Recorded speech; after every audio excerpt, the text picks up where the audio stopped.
My name is Dante Jones. I work with the Iberia Parish School District in Sugarland Elementary School. You will see 5th grade students in this video. I will be teaching ELA using the LearnZillion curriculum.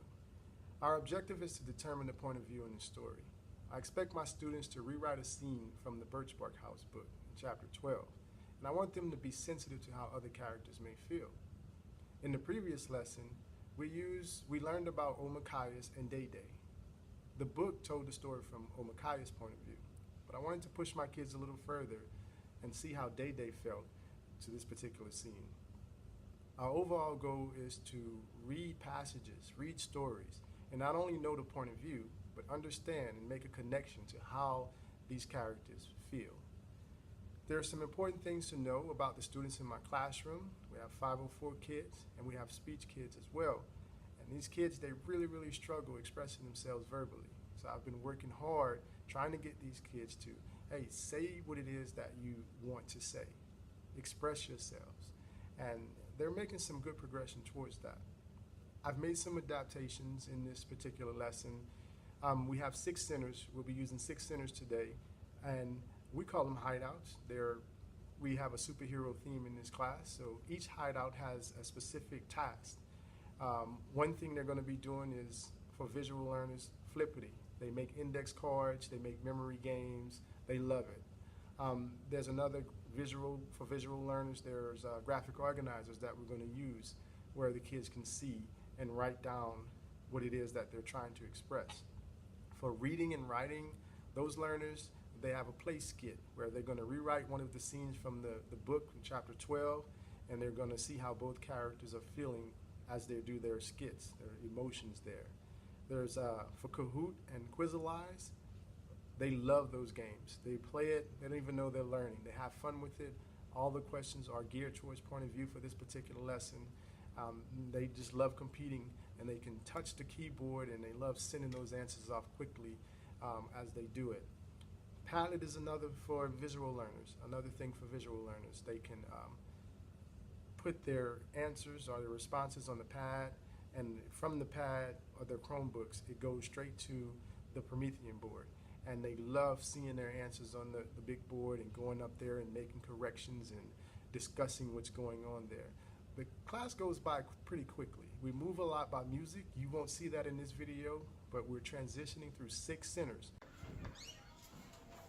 My name is Dante Jones, and this is my video lesson. We're going to discuss how point of view has an effect on the characters or the events in the story.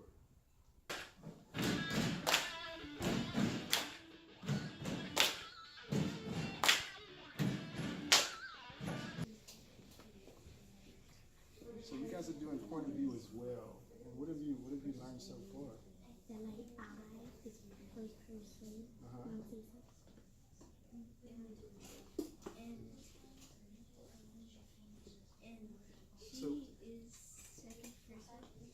She is second person?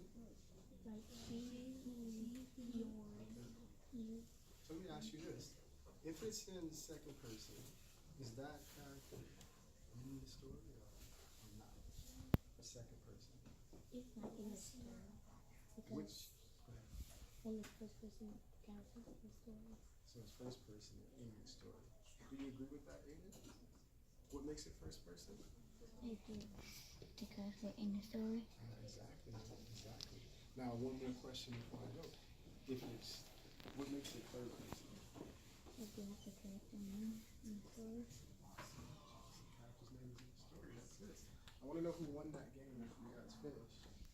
So we have the skits over here, right?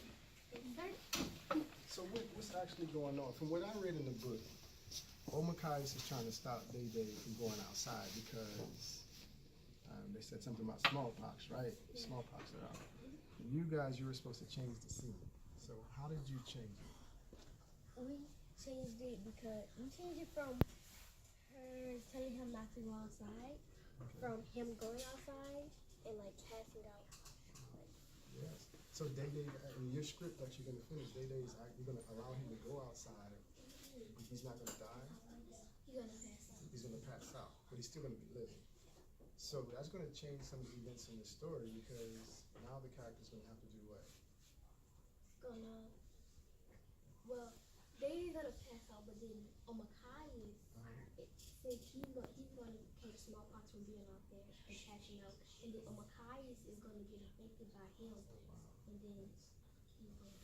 That's definitely going to change the story. So when you guys are acting it out, do you have it set to where, because we have to make sure these words come into life when you guys are acting it out. So what are you going to do? So you're going to be Day Day or Omakai? Omakai. You're going to be Omakai. So how are you guys going to play that out?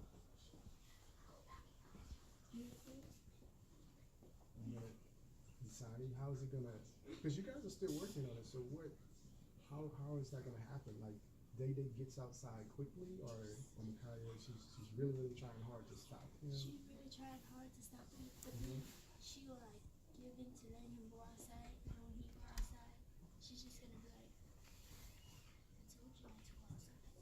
And then she follows him outside, and then she gets smallpox as well. So then you're gonna have two characters in that story that's gonna be sick, possibly facing death. So that's gonna change the end of that story. So good job. What did you guys choose to work on as well? We chose to joke on the skit as well. The skit? Okay. Now in that group, they said that Machias is going to go out and she's going to get sick as well. What did you guys, how did you change the scene? Well, what we did for our scene was that we would think that when Day Day was going to go outside, when he was sick, and Omakai was trying to save him from getting outside. The things we would say. Okay. And so, let's hear how it sounds. I see you guys have some things written down there, or typed down there. We didn't finish the last one. Okay. Okay, so you're still working on it. It's not ready to be performed just yet. But you guys are going to have Day Day actually going out. He gets away from Omakai's and actually goes out.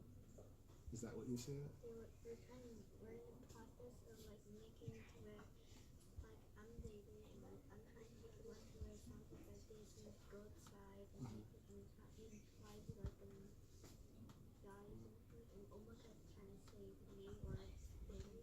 So you guys thinking that when Day Day goes out, is he going to get smallpox or no? He already has it. He already has it. He's gonna die if he goes outside and gets the cold. Okay. So maybe we'll make it to where he does go outside, but he doesn't die. She does something to where he doesn't. Okay. Kind of helps him. Wow. But either way it goes, it's going to change the events in the story, and I would like to hear it at the end and see you guys perform that. Here, you guys have sent in your remakes, your scenes of Omakai's and Day Day. So what's going on here? Which point of view is that? That is second and third. And since we've been learning about point of view, we've learned that you cannot have both and you have to choose one. So, for example, this is Day Day was trying to rise up on his feet. If it was in second person, it'd be he was trying to rise up on his feet. And here, Day Day was trying to walk outside, almost was falling down, would be the third person, that is on in second person. Now the Marion is going to choose this.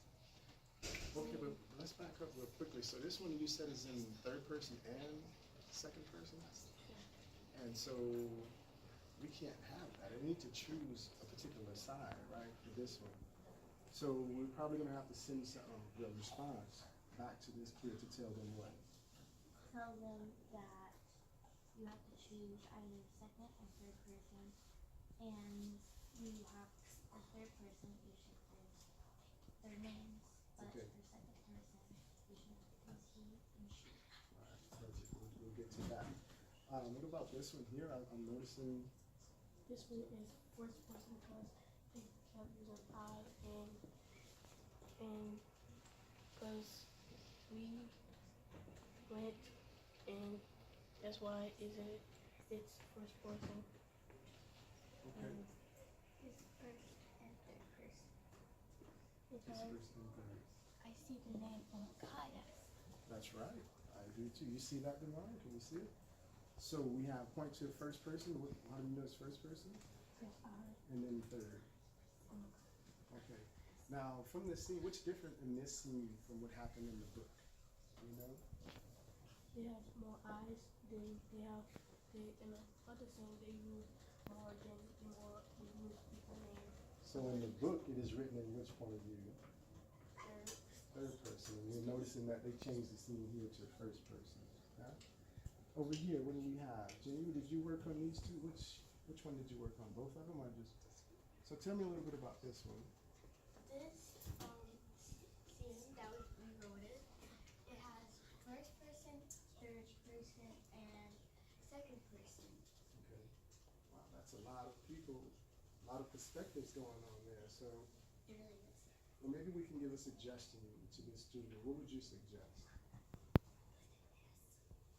As far as point of view, because they're coming from three perspectives, what would you say to that student if you're going to send a response?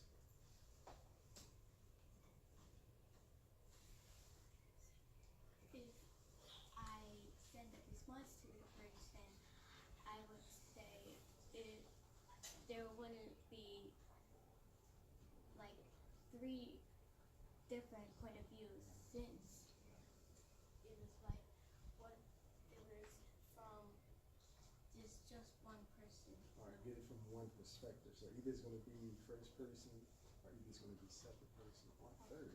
We can't have all three really in one scene in the book. We need to know where, and why can't we have all three? Well, we can't have all three since it may be kind of confusing. Exactly. I would be confused if I don't know how Day's feeling, or he and she or I. I'm a little confused about that, okay? So we're going to get the feedback to those students. Begin. I remember that he will have one point of view in each from the perspective. That's right. And why is it important for us to have just one point of view? Because if there's more than one, it will be ununderstandable to the readers. We can't understand what they're saying, what they're trying to communicate to us, right? So, and we noticed that on the stories that we've read earlier, on the scenes that we've read, we had some people who wrote it in what? More than one. More than one. What did you see? It was first, second, and third person. My lesson objectives were met 100%. The kids did an awesome job with it. They were able to tell me first person, second person, third person, omniscient. They were able to point to the board, to one of the scenes, and actually tell me, hey, this is first person because they're using the word I, or the narrator is telling the story here, so this is first person. So I was very proud of them for that. But there's some things that I could have done differently in this lesson. I think if I would have provided some question stems, that would have allowed my kids to struggle a little more with the material, which is what I want. So maybe next time, I think I'll put some questions out there. I want to see them thinking a little more and explaining a little more through all the games and all the things that we've done in this lesson. I want more questions asked so we can struggle with this and learn from our mistakes more. In the next lesson, the kids were so excited about the skits. So we're probably going to do the skits for the next lesson, but I'm going to have to do a mini lesson before that because I want my kids I want to do a lesson on how to read with emotions, how to read to, let people know this character has feelings. And so I'll do that mini lesson, and then we'll come back and do the skits, and everyone's going to watch. And we want to try to see if we can make a connection with the characters' feelings. Something relevant that I want the panel to know is that this group of kids, they kind of struggle expressing themselves verbally. Some kids, or most of them in my class, they want to shrug shoulders. They want to say, I don't know.